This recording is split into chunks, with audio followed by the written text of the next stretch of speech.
From LegitTechTutorials, and welcome back to beginning CSS3, and we're going to continue on by talking about lists and tables. So now we're going to be doing some styling of lists and tables, and so here I have an unordered list and list items, and I have table with table row and all the other stuff here. So table row and table data stuff.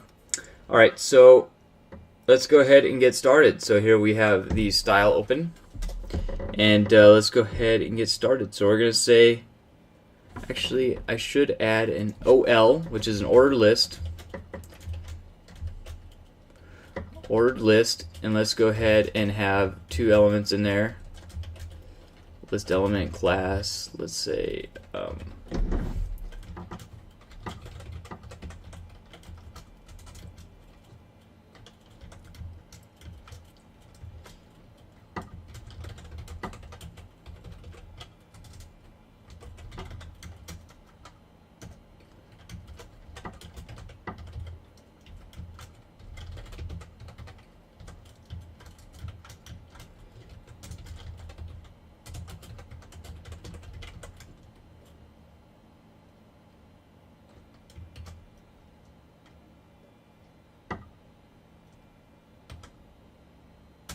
alright, so we have that guy in, and let's go ahead and close the ordered list. Alright, so let's go ahead and get started. So first thing that we're going to want to do is we want to change the style of bullet. So let's go ahead and do that. What we're going to do here is we're going to do ordered list, and let's go ahead and put a bracket, space it out, and we want a list style.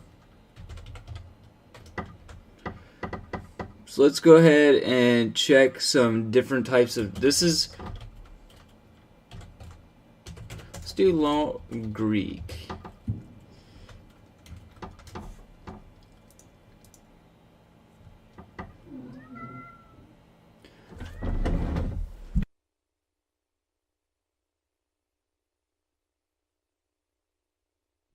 I guess that Dreamweaver doesn't have it, or I didn't close something properly, because this should work.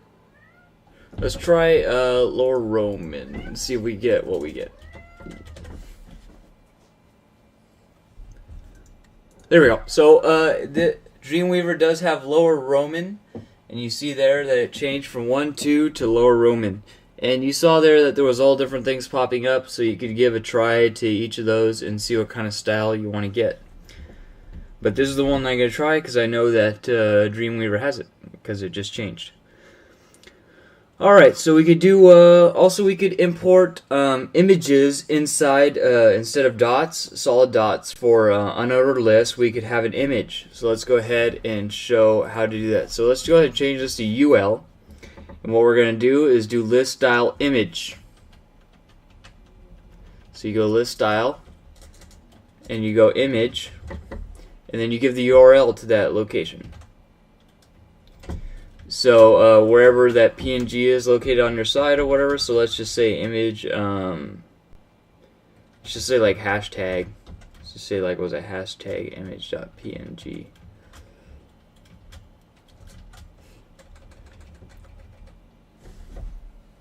Okay, so it's going to look like that, and of course you have the semicolon there. And then basically what would happen is it would push that image right there where your dots are, here in the unordered list. And you could put whatever type of image you want, so go ahead and give this a try. Import an image locally and try it, or upload it to your website page or whatever you want to do to figure out if you can get to work. Alright, so now we're going to work on moving the style of the actual, like, the dots on the unordered list. So there's two ways that we could do this. We could do list style position inside and outside. So let's go ahead and change this to list style position, and then we're going to change this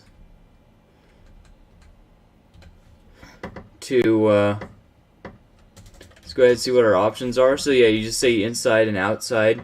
Let's go ahead and do outside. Let's do inside first. So there you see it pushes it inside. Might want to do, say, outside and see what happens. This is outside. So you see that it moves it over. I could do this and do UL. Actually, no, I can't unless I had a separate UL. Okay, so you see there, this is outside. This is inside.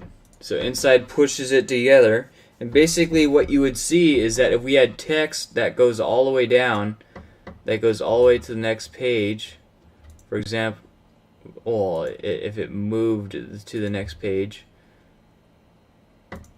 what you would have is it's wrapping. See how this is now straight up and down here?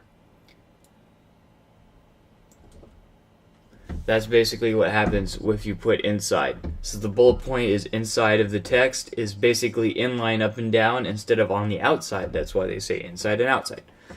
Then we have a list style.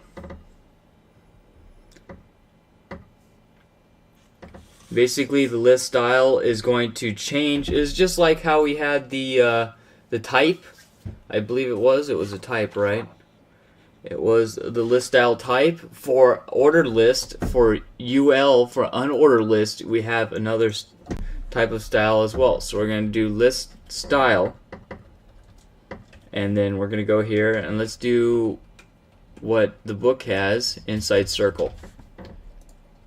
And see there, it changed it from a dark circle to a hollow inside circle, a donut or torus, whatever you want to call it.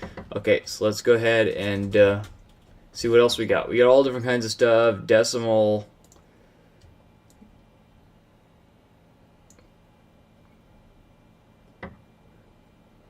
lower alpha, lower Roman.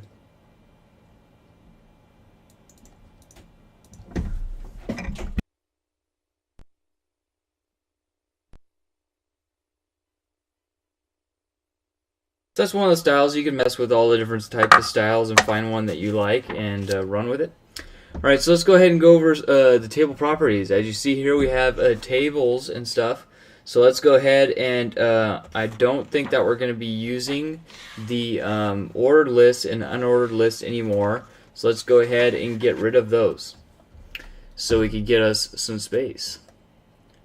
So let's go ahead and delete this. So now we got some space.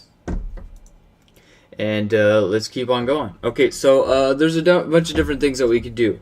What we could do is we have a whole bunch of different properties that we could set. The width, the padding, text transformations, letter spacing, font size, border top, border bottom, text align, background color, and hover. So what happens if you hover over it? And let's go ahead and just do some simple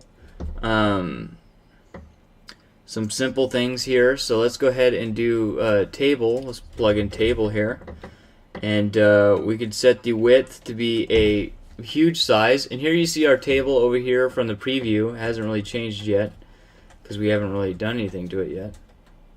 So let's go ahead and do change the width to 800 pixels and see how blown up it makes it. So it's gonna make it really, really blown up. So let's do it 200 pixels because it's supposed to be very, very small. Okay, there we go. That's a respectable size.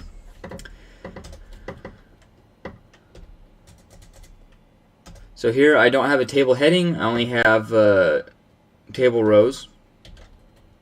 So let's say we do table row, and let's just change the style of the table rows. So let's say that the background color. Let's pick a cool background color. I didn't want to. Oh, I need to do pound sign. Okay, so let's go with a purplish color then this time. Okay. And then we're going to go ahead and close this and put a bracket. And there we have the background colors inside all the table rows. So like I said, you could put each of those have mess with all the stuff from the boxes. So this is where you can mess with the boxes, put background color, text, text alignment, the different text alignment. let's go ahead and give that a try to the table data. Let's align it middle. So table data, and we're going to say text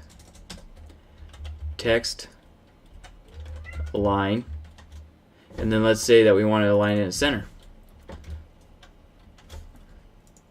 So there, now we have all of our data aligned in the center of all of our table data segments.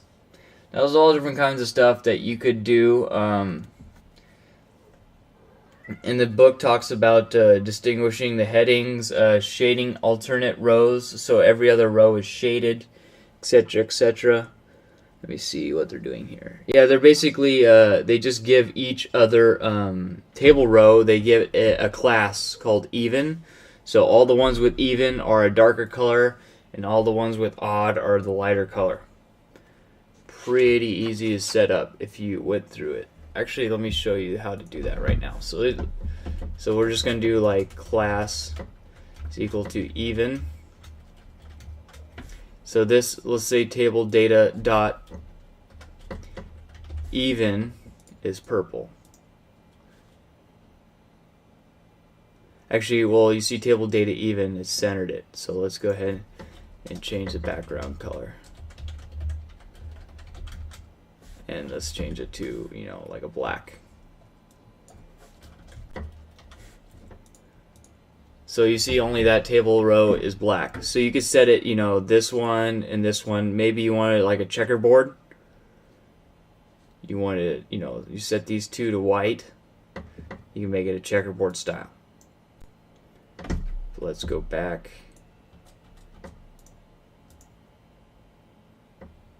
And change this to everything. Okay, so you go ahead and mess around with that and get some different things that you want to do. Alright, so now we're going to talk about empty cells. So what do we want it to do with empty cells? So let's say we got this and turned it into an empty cell. Now what we could do is tell it to if it's got an empty cell, then we want to hide it. And then what we're going to do is we're going to say table here. And we're going to say cell empty. Oh, sorry, empty cell. Empty cells hide. And there you see it hid that empty cell, but it did not take away the border. So if I made the border invisible, then it would take away that border and make it invisible. So you could have show, hide, or inherit. So that's pretty self-explanatory. Okay, so now we're going to talk about gaps between cells. So we could set different cell border spacing and border collapse. Now basically what that allows us to do is we're going to go in here and we're going to get rid of this, and we're going to say border spacing like 10 pixels and 20 pixels. I for some reason have a problem spelling border.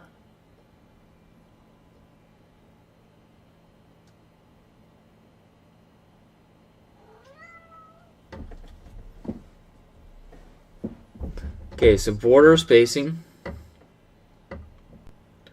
it should be correct this way.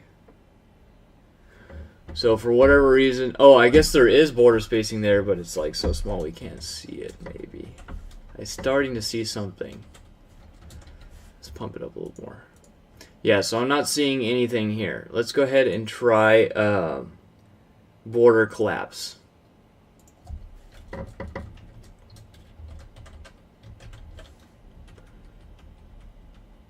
Basically what this means is it's going to have exactly what it is there. It's just going to collapse the borders together. So here, Dreamweaver's not really setting that style up like we want it to, so you should try it in Aptana or whatever else you want to do. Open it and it brings it to Chrome or Firefox or whatever you're using. And take a look and see if you have this style. It's probably going to work. I mean, I don't know why this is not working. But those are the two. So you had border spacing and border collapse, and those two values are for the horizontal and vertical spacing. So the spacing between the horizontal from the left to the right, and then from the top to the bottom. Give me 1 second.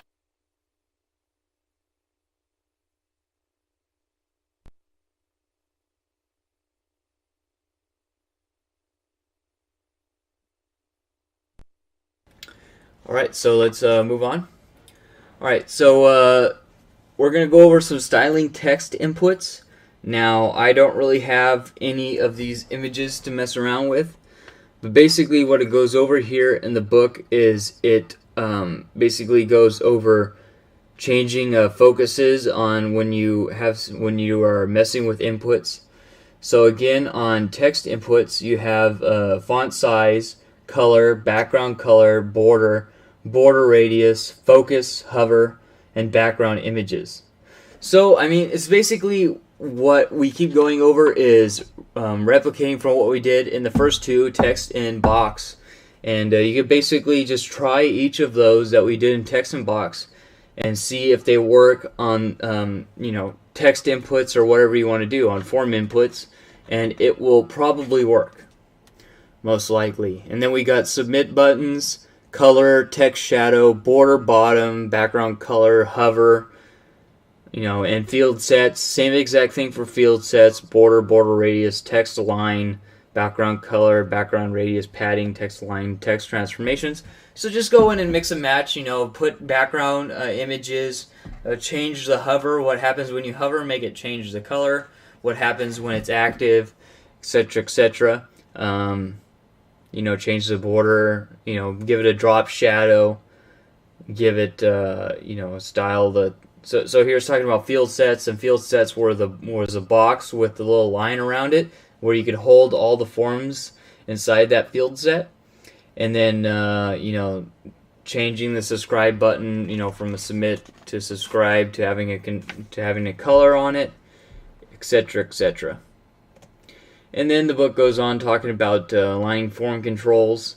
So that's basically, so you could change the form controls, change the gap, the padding, which here they do by changing the padding on the bottom, the margin, and here they change the submit button to aligning it to the right, because most of the time, when you finish entering in your name, you know how you're at the end. So like if the text field started here and you finished here, usually the register button's down here, not over here, because once you're done filling that in, you just want to move down just a little bit and hit register.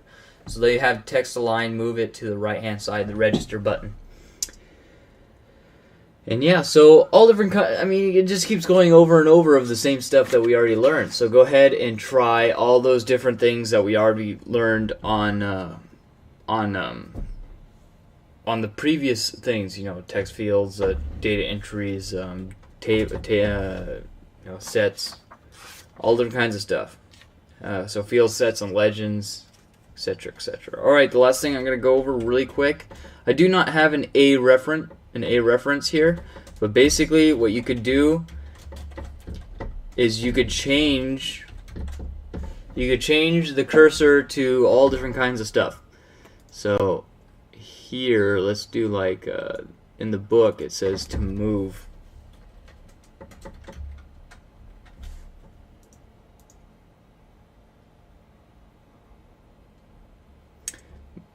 But yeah, basically if I did have an A reference in there, it basically allows you to change the cursor. So like if I had a link in here, and I had a link and I hovered over the link, it'll have that move cursor image, which is basically a cross with arrows at all the corners. So if you wanted to have a cool little cursor image that shows that someone's hovering over a link, you could do so by doing modifying that A link reference here. And this basically changes the cursor to whatever you want it to do. Pointer, move, text, wait, help, etc., etc. Alright, so it's been Steven from LegitTechTutorials. I'd like to thank you for watching. If you like this video, please subscribe for more videos like it, in this series and other series as well. If you have any questions, email me. The link to the reference book is in the description, and I'll see you guys in the next video. Thanks for watching. Peace. Catch you guys in the next video.